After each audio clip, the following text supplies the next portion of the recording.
these questions. Good morning. It is 6:55 a.m. on a bright, wonderful Thursday morning. Not bright, it's still dark outside. This is Sparky. Sparky says, life is rough. Roll with it. Okay, there you go. I'm not entering a drawing, but this is Sparky. He's going to be in this chit chat with us. So in the corner here is Ashley. You only get to see her elbow because she doesn't want to be in the video. All right, so we're going to be talking about dental insurance, why we are going out of network, what that means. Is that pretty much what we're covering? Yep. What our customers need to do and what our customers how to plan need to do. ahead. Okay. She's going to ask questions. I'll ask questions. We're going to have a conversation. So those of you that watch this, it'll spare you from having to Google and make phone calls and everything else. Hit it. First things first, Dr. H. Why are you missing a tooth?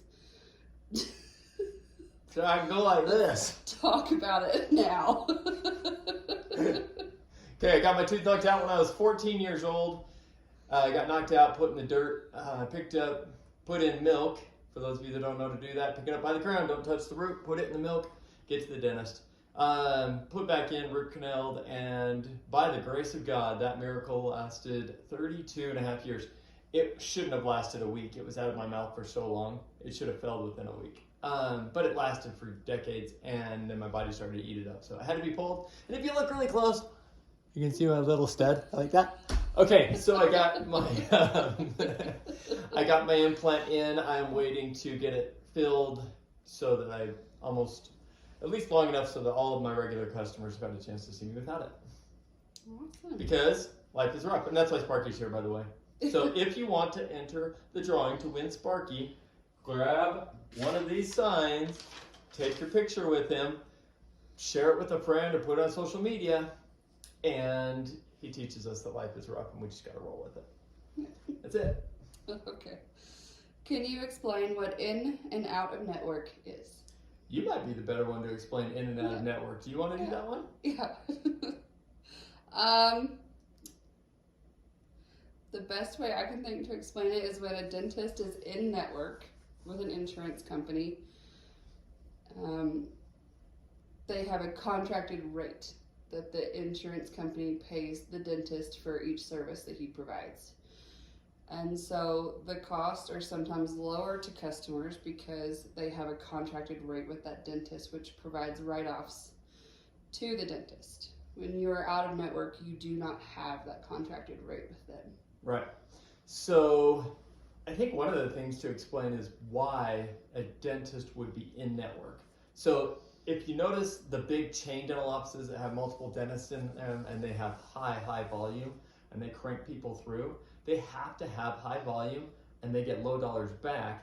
If you're paying out of pocket on the street, they're going to have some regular rates, but if they're in network with everybody and you can't get in for a few months and that kind of scenario, really high volume, you may or may not like the service, then the whole reason they're in network with a bunch is so that they can get constant flow of customers. When you go out of network, you can still have standard fees, but then you are paid those fees. Right now, most of the insurances that we're out of network have out of network benefits. Yes. So, for example, Delta Dental Premier and Total Cigna, the two plans that we've had for 14 years that we're dropping, I'm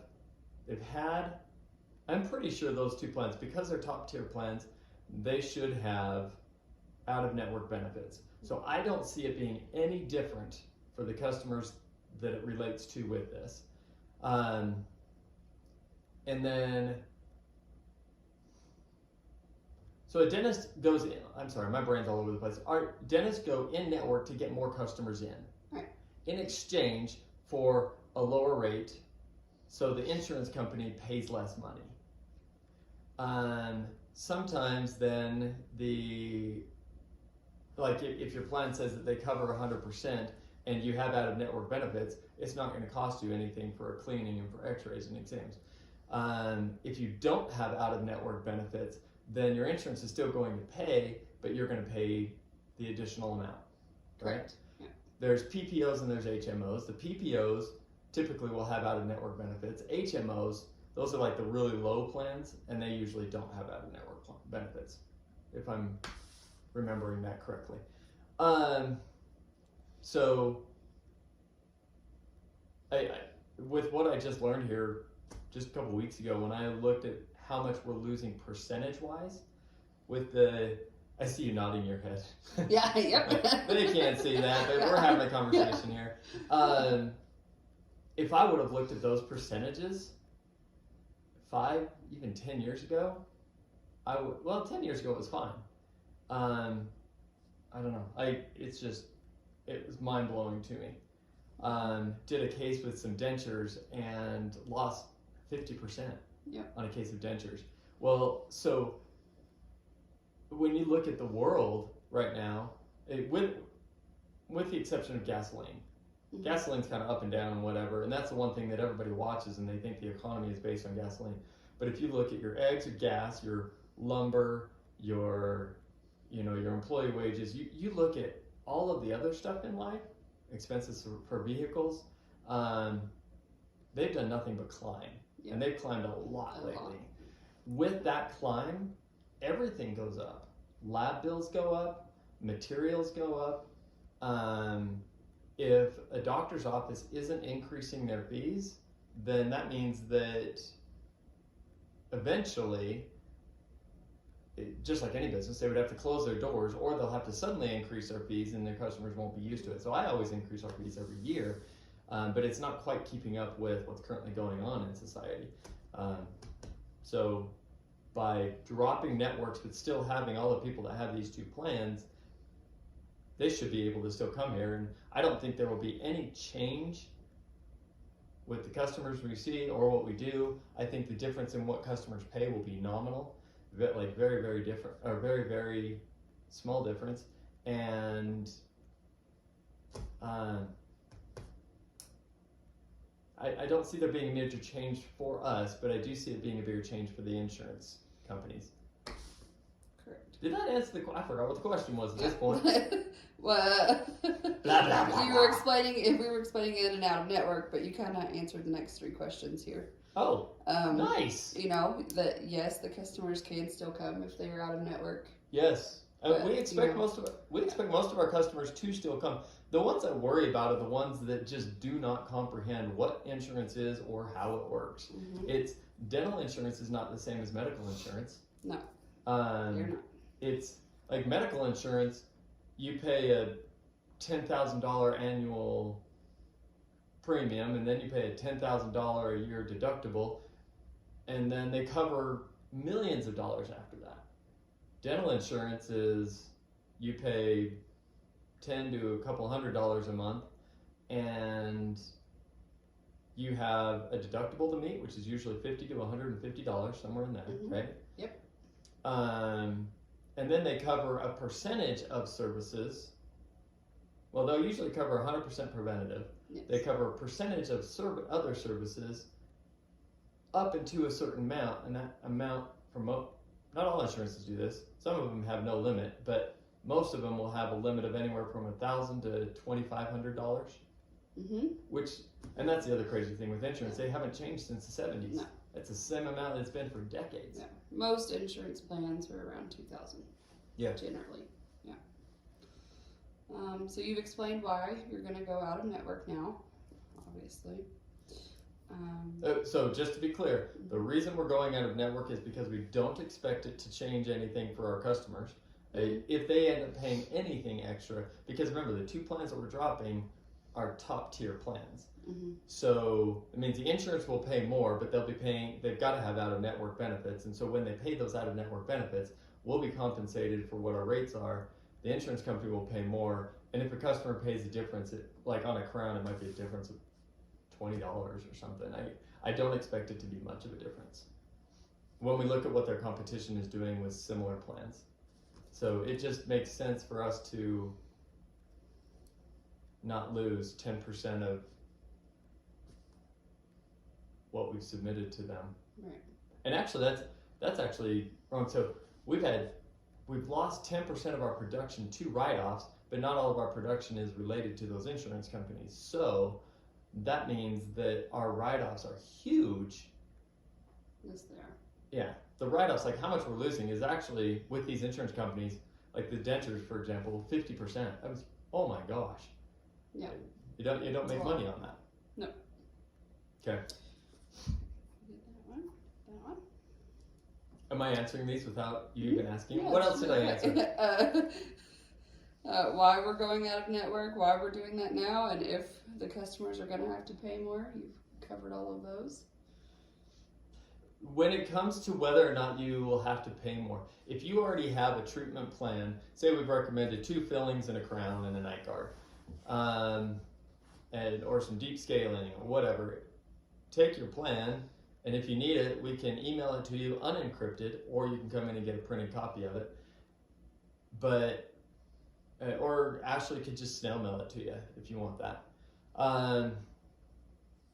But you can call your insurance and give them the codes, give them what our fees are, and say, I want to go to Dr.H, he's out of network, are these estimates accurate or inaccurate? And then just go from there. Mm-hmm. Very good.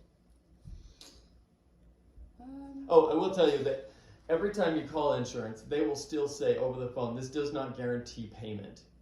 They're always going to have a loophole. Mm-hmm. And even if they pre-authorize something, we've had this not too long ago. There was some girl that needed a couple fillings, pre-authorized, Yep. right, on paper. Yep.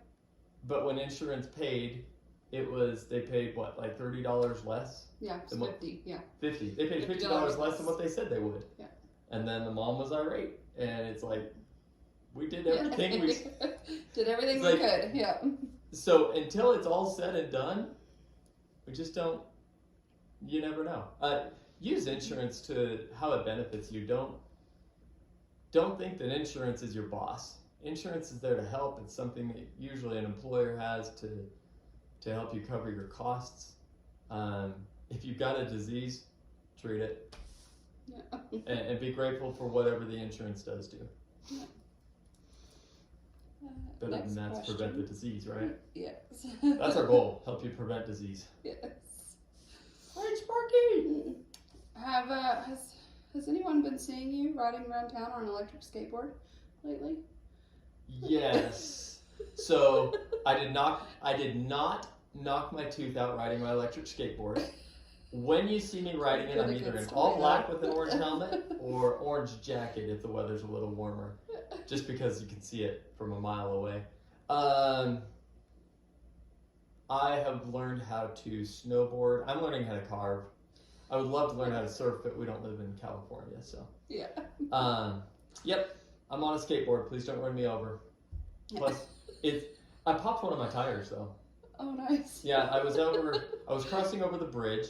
I cleaned up some glass that was down there, and I think that might have been where it came from. When I was coming one direction, I saw it coming the other, and I stopped and cleaned it up, but I haven't figured it out yet. So, haven't been on it. I was going to ride it during spring break. Yeah. And You don't have a tire. I can't because I have a flat tire on my skateboard.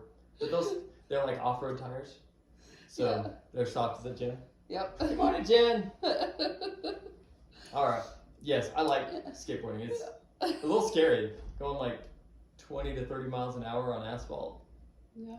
Yeah, that is scary. Without a mouth guard. Come on in, Jen. I don't want to be caught here with the frappuccino. No and one can everything. see you. Jen's got a frappuccino. Jen's got a frappuccino. What codes should our patients ask their insurance about? Now, we are sending out a letter to all customers, Yep. right? That's going out on Monday. First thing Monday. And that will have the link to this YouTube video. Yep. And that will have a paper that shows the codes, right? Yep. If you happen to know these codes and numbers off the top of your head, or if you have a paper already printed and it's close by, you can grab that. What's the code for an adult prophy? An exam, x-rays, the cost. You know, look in your letter. Everybody's getting it, and then share that letter with people. That's going to be the easiest way. Just take the codes, call your insurance, say this is the rate that Dr. H has. How much are you going to pay? Then you can always give me a call too, and I can look at your treatment plan and tell you what codes you have in there. And you can call the insurance that way too if you're unsure. Yep. And again, Ashley can always give you the codes. Remember, our financial policy says that we do not, we are not your insurance. There are thousands and thousands of insurance plans out there to work with, and well, hundreds of companies, thousands of plans. Yes. And it can be cumbersome, and there's no way Ashley can know the ins and outs of every single one and the fine details. No. So you've got to take your plan, the codes that we give for recommended treatment for you, and you've got to call your insurance. You've got to learn how that works. And you were telling me a story of a lady that called. She was worried that her insurance ran out at the end of the month, and she wanted to get in for a cleaning before the end of the month. Correct. Tell us about that. Yeah, so she called and she said that her insurance was going to expire on April 30th. So she wanted to get her cleaning done before then. But the problem is that she wasn't due for her cleaning until April 27th. So, if it is before your due date for a cleaning, so most insurance plans cover a cleaning at 100% every 6 months. So if it is before that actual due date and you come in and you have a cleaning done, your insurance will not pay for that cleaning, even if it's a day early. They will not ever pay because you are before your due date. So unfortunately, we could not make that appointment because her insurance would not pay for it because it was before the due date. So let's use Sparky's ears to make sense of this. You come in and get a cleaning, and your insurance covers a cleaning every 6 months, we'll say. And that means you can't have your next cleaning for 6 months and a day. Yep. So if this is your first one done, and you want to come in for your second one, you can't come in here. You have to come in here. You gotta wait just a little. It's gotta be 6 months and a day. You can't come in 1 day shy of 6 months for a lot of these plans. If you do that, then you pay 100% out of pocket, and then you go like, hi.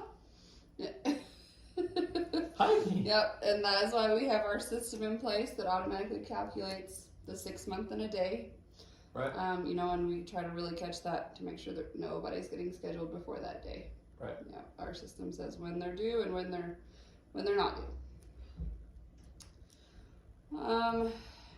Next question. Why are dentists dropping in network status? That's a good question. So why are dentists dropping networks? It's actually that's a two-way answer. You've got some dental offices that are taking up all networks. They're signing up with all networks because it gets lots of customers in the door, but they have to work high volume. Other dentists are dropping networks. The ones that are increasing networks are their group or chain dental offices where the real estate, for example, I own my office. I'm the only doctor here, whereas you'll have some chain dental offices that'll have anywhere from 4 to 6 dentists. They'll buy into the business. Sometimes they own the property, sometimes they don't. In Colorado, you have to be a dentist to own a dental office, but you could be a non-dentist and own 49% of a dental office. So I could be just a money guru, and I could own 49% of lots of dental offices, and I could create my own chain, but I have to work with other dentists that they'll own 51%. And then the real estate I could own, right? I could own all the real estate, 49% of the dental offices, and you see people that have that money that will help people that are coming out of dental school with over $500,000 in debt, and now a house costs $500,000, and you're finishing 8 years plus of college with over $1 million in debt. Mm-hmm. Yeah, joining in some group where you don't have a ton of what do you call it? Not responsibility. Expenses and overhead. Yeah, where you don't have the debt coming in, that's a big deal. I chose to take that risk, and I love it. I like being here, but you're going to notice dentists like me that do the root canals, the wisdom teeth, the full mouth extractions and dentures, do the bridges, and where we do a lot of the specialties. Dentists like us are going to become less common. There's going to be more and more dentists that are group offices. You've got specialists within the office or that come periodically, and the dentists themselves are only going to do really easy work. But they're going to do a high volume of it and try to get compensated at a lower rate. Yes. So I think that's the future of dentistry. It's going to become more and more like a hospital and less like a traditional office, and I refuse to work that way. Yeah. For a number of reasons. Yeah. Awesome. 2 questions left. 2 questions left. 2. Hit it. When are you gonna cut your hair? Everybody wants to know. The shag. Look at that. How long is that? It's getting long. Getting there. I am not growing it down to my butt again. I'm not donating it to Locks of Love. I want to keep it on there until I get my first music video done. So that comes out on Independence Day. After I get the video shot, I'm chopping it because I'm long overdue. It's called Dummerica. For those of you that come here, the clothing brand that's in the back, it goes along with that. Awesome. Last and final question. What should customers do? Know your insurance and learn how it works. It's hard to teach an old dog new tricks. And so a lot of you are going to have your concerns about, well, insurance is overwhelming. It doesn't make any sense to me. We get that. We're still here to help you try to understand it, but you've got to know what you're paying for. Just because there are some insurance plans out there that might be ran out of somebody's garage that say they cover 100% preventative and 80% this, 50% that, but they're on their own fee schedule and it's only costing you $10 a month and it covers $1,000 a year, and then in order to find somebody that's in network, you got to drive 300 miles to get there, and it's going to be a 6-month wait. And then if you go out of network, well, they only pay $10 for a cleaning. That's a really crappy insurance plan, but it exists, and a lot of people get suckered into thinking that they're getting a good deal. Go with a reputable company. That's the first thing. Make sure that they have out-of-network benefits. Whether you're here or in another state, it doesn't matter. You want the benefit of being able to go to a doctor that you trust, a doctor that you like, maybe a doctor that has all his teeth.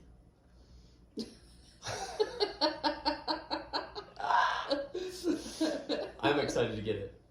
Because I really am. So go with a reputable company, one that's been around for a while. If you're gonna have insurance and you get a cavity or 2 a year, or you eat, you won't wear a night guard and you still eat popcorn and ice, hard things that crack teeth, and then you're still grinding during the day and at night, and you're gonna break teeth and need crowns and root canals and stuff, then make sure you get a top tier plan. One of the plans that costs more and has out of network benefits, yes, but it's going to cover a higher percentage of what they do. So I guess what you need to do is first call your insurance company and ask them, do I have out of network benefits? And if they say yes, great, keep doing what you're doing. If you want to know the real specifics, give them the codes that are on the paper and the fees, and say, how much will you pay for this? How much will you pay for this? And most insurance companies, sorry, I'm going to add this too, if you ask them, they will email you, they will send you all of the ins and outs of what your plan will cover and break it down into categories for you. And they will tell you in-network and out-of-network benefits, what the differences are and what they'll offer on each. Right. So, a lot of our stuff, like when I look up insurance plans that our other customers have, they will send me all of that, and they will do it for the patients as well. And they can actually look and compare and see all of those things. And that's a great point, because they might send you the data and it says in network they'll pay $80 for a cleaning. Out of network they'll pay $100 for a cleaning, and you say, why would they pay a difference? Because that's what the network does. Yeah. It pulls dentists. So the network is all the dentists that sign up to be in that network, But that doesn't mean it's all dentists, and it doesn't say whether or not your dentist is good or bad. It just means whether or not they've signed up with an insurance company. But they're out of network often will pay more. And what that means is when you're out of network, you still have benefits. You can go where you want, and that's the ideal. That's ultimately the type of plan that you want. Yep. What are some plans that we've had recently that you like, that pay good out of network coverage? Allegiance is amazing. Allegiance is with what employer? Grand River, Okay, currently. a local hospital. Yep. They have amazing insurance, and they are very easy to talk to on the phone. They're very helpful, but they pay very well, and they're all out of network, and they are paying the most out of any insurance company that we see here. You like them, I can tell. Yes, So- they are awesome, but they're nice to do Careful, I it. saw your eyeball in the camera. Crazy. Woo! Yeah. But they are really nice. Because I talk to a lot of them Uh-huh. on the phone, and out of all of them, they're there to help. Now, remember so for example, if you call Allegiance, sorry, Sparky, if you call Allegiance, remember they're a company. It's like going to a shopping mall, and they're going to have lots of stores inside that mall. Mm-hmm. And it's not like you're walking into Walmart and it's the same everywhere. You're walking into a shopping mall and there's lots of stores, lots of plans. So Allegiance might be like this, and then they've got a low plan, a kind of low plan, a medium grade, a higher grade, and a top grade plan. Yep. And my guess is the local hospital is a top level plan, just like Delta Premier and Total Cigna. It's the best plans that they've got. So that's one of the reasons we're dropping these two top tier plans, is because we really think that they'll pay like Allegiance or anybody else for the most part. Yeah, Allegiance, MetLife is another MetLife? really nice one. And what employers have MetLife? I'm not even sure. A lot of them? Okay, so MetLife's more common. United Healthcare, that's offered here with the oil field here in town with Terra. And they have good insurance. Okay, so Terra Energy, Mm-hmm. and that's United Healthcare. Yep. Okay. The ones we do not do, is it Rocky? Yes, so it is tricky with the wording, but it's called United Healthcare, but the sublet is the Rocky Mountain Healthcare. So if you have United Healthcare, Rocky Mountain Healthcare. If you have the Rocky Mountain Healthcare that's under United Healthcare, okay. we do not bill to that. Yeah, if you It's say you Medicare. have United Healthcare insurance, Mm-hmm. but it's actually Rocky Mountain Healthcare that's inside. So this is a classic example. So United Healthcare. Rocky Mountain Healthcare is Medicaid, right? Yep. Okay. Medicaid is a bottom of the barrel plan, and they pay peanuts on the dollar compared to what doctors' fees are. Hospitals across the board, I think, have to take them, but hospitals are subsidized by tax dollars. And that's why hospitals are the way they are. That's why hospitals can't turn people away. On the flip side, so United Healthcare obviously has some good plans too. Oh yeah, Right. great plans. Yeah. But when it comes to really low tier plans or low grade plans, like Medicaid, Medicare, CHP, you have to be in network with them to even send them the bill to have them pay what they'll pay, and then you pay the rest. You cannot see those people being out of network, like they don't allow it. Yep. So that's why, if they would allow us to submit to them but not be in network, we would happily send stuff to them, but they won't allow that. So on that one, our hands are tied, and that's why we don't submit. We do not submit claims to any government-related insurances. That's important to explain. Cannot. We can't. Cannot. We have opted out with them, so that cannot be undone right now. But Medicare, Medicaid, DentaQuest, the CHP, we have opted out of all of those, and then the Rocky Mountain Healthcare is no as well. So. Okay.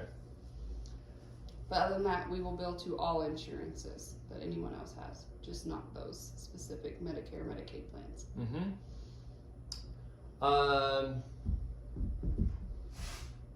So on that note, our insurance policy has changed. So for those people that, like, if you've been coming here for years, there's nothing that's really changed over almost 10 years. It's the same stuff. It basically says you'll pay your bill, and that you're responsible for your bill. We'll do everything we can to submit to your insurance, but you're responsible for your bill. So the policy then is changing because it won't have the insurance companies on there. So if you just signed the insurance or the financial policy a month ago, well, we're going to have a new financial policy that we've revised it now again, and it doesn't have the insurances on there, etc. Right? Yep. Anything else? This is such an exciting subject. Insurance. It's really riveting. Sparky, wake me up! Ruff, ruff! What does Sparky say? Life's rough. All right, love y'all. You want to give some love there, Ash? Love. Bye.